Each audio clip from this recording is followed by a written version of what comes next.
At nandito na naman tayo ulit sa ating no contact update segment para sa araw na ito, March 23, 2026. At yun nga wala tayo ditong gender, no? So, babae, lalaki, LGBT, lahat ay welcome. Pwede rin pong i-switch ang roles dahil possible magpalit-palit yan. General reading kasi ito. At the end of the day, lahat ay may free will na free mong gamitin anytime, anywhere, no? At yun nga mga babes, wala rin po tayo rito na time period pero ang kinukuha natin dito ay real-time energies ng person mo, ayan 'no. So, okey, ibig sabihin energy niya ngayon, hindi kahapon, hindi rin bukas, okey. Ngayon, kung ano yung laman ng isip niya ngayon, kung ano yung kanya ritong plano, kung meron, mga gano'n. Alamin natin kung may feelings pa siya for you, 'yan. Puwede mong i-pause 'tong video na 'to 'no, para isipin mo siya, makapag-concentrate ka gano'n 'no, ta's i-resume back mo na lang kapagka ready ka na to hear the messages. So, sana makuha ko ang energy ng person mo. So, let's go ahead and check this, no, na ating no contact update para sa araw na ito. Maraming salamat, Archangel Michael, together with the angel guides ni Collective. Sa mga isang buyers na bago, maraming salamat. Welcome. My name is Yan. Sa aking mga balik-balik na mga puyaters, isang buyers, thank you so much. Kung hindi niyo pa alam, may isa pa tayong channel, click lang yung link down below para makapunta kayo there. Okay? Basta piliin lang yung mga mensahe na resonate sa inyo. May feelings po ba itong tao na 'to kay Collective? Iniisip pa po ba niya si Collective? May hakbang ba or planong taray hakbang? Natutuwa talaga sa sarili ko kapagka meron akong napapasok na Tagalog word na parang feeling ko malalim. Malalim na ba 'yun? So, tingnan natin dito. Okay, latag na natin ang ating nahagip na real-time energies nitong person na 'to na nasa isip mo. Page of Coins.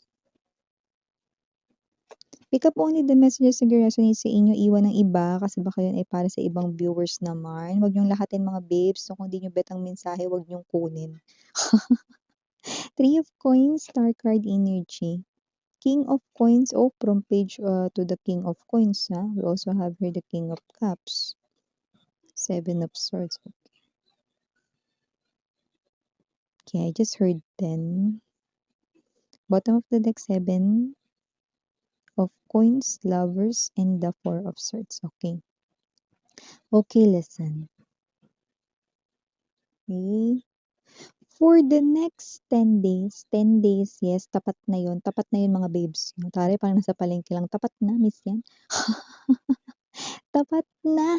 Kaya yung iba 'no, sagad na yun hindi lalampas ng 10 days, ibig sabihin hanggang 10 araw lang 'no, yung, nakikita ko rito na time period 'no. Kasi kapagka nakakita ko ng time period natutuwa ako 'no, kasi yun ay nagbibigay ng eksakto talaga 'no, na timeline or time period 'no, at maganda ito dahil nakuha natin 'to sa no contact situation ninyo kung para sa'yo ang reading na 'to 'no.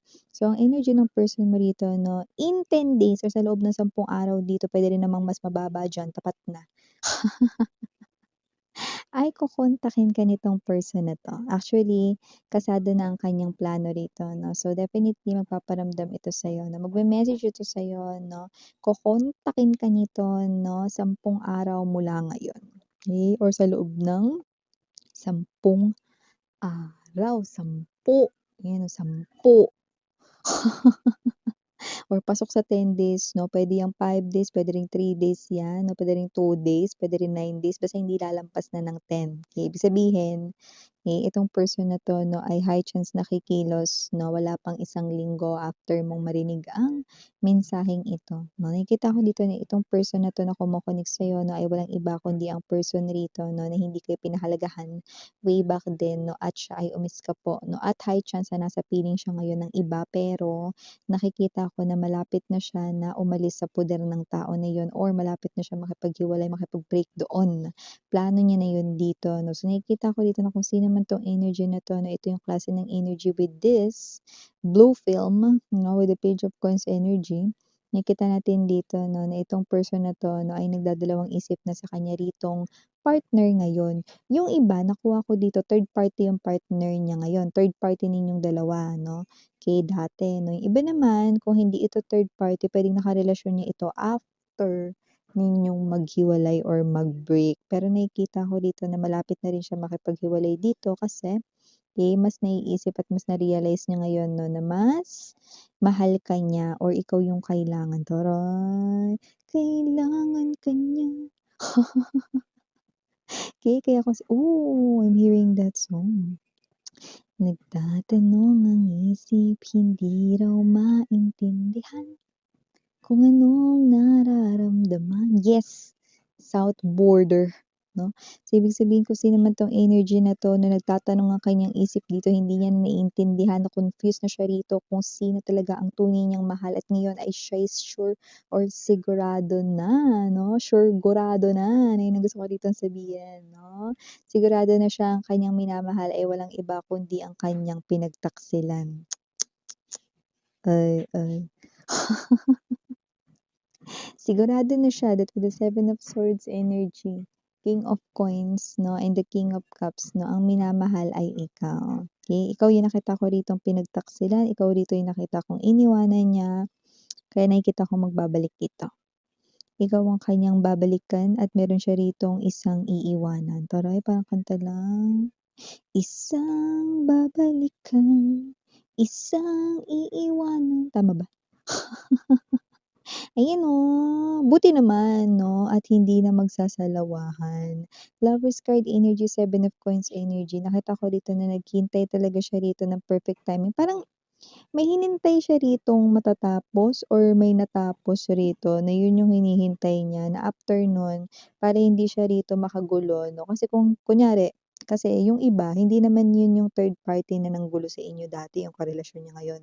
Puwedeng yung karelasyon niya ngayon ay naging sila pagtapos niyong maghiwalay. Okay. So, lumalabas na parang may importante kasi ewan ko, may importante sigurong inaasikaso yung tao na yun o kaya kailangan niyang manatili muna sa tabi nun 'no, para hindi siya makagulo. Kailangan mag-concentrate nung person na yun 'no, at parang siya ito na nagiging polite, siya ito 'no, na binibigay yung gano'ng klase 'no, ng hiling 'no, kasi yung iba alam naman na makikipaghiwalay sila pero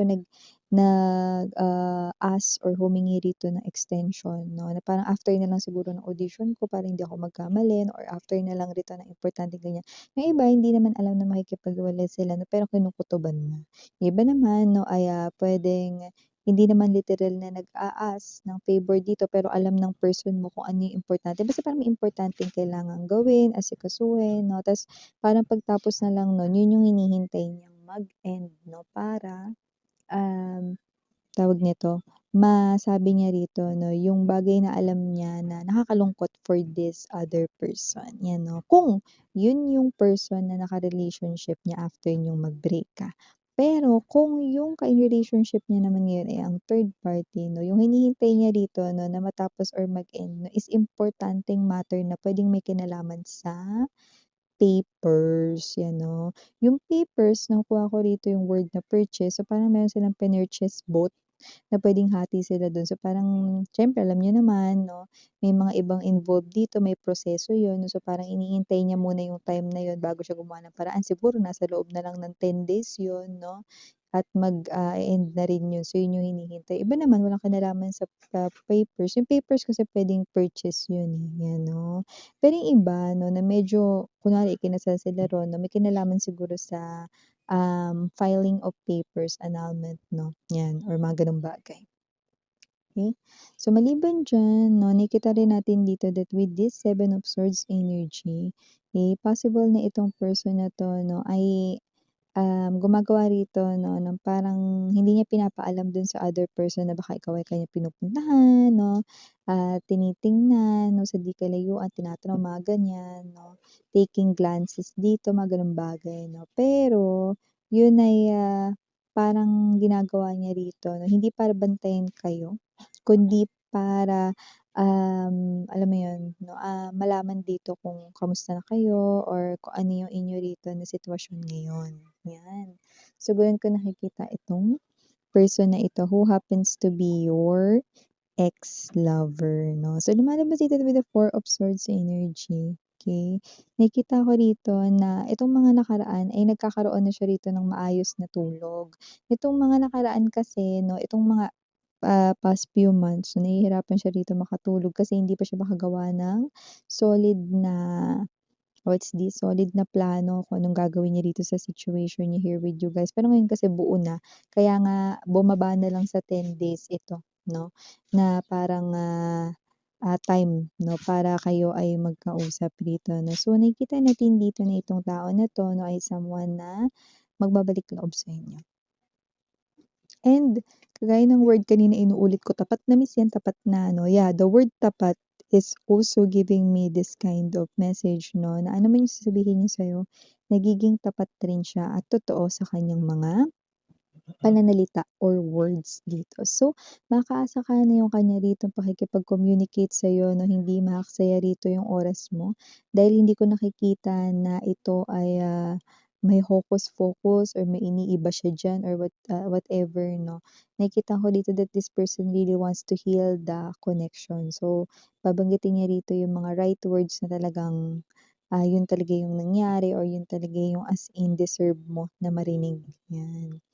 So, nakikita rin natin dito that with the Seven of Pentacles energy, nag-invest talaga siya rito 'no, para ayusin ito 'no.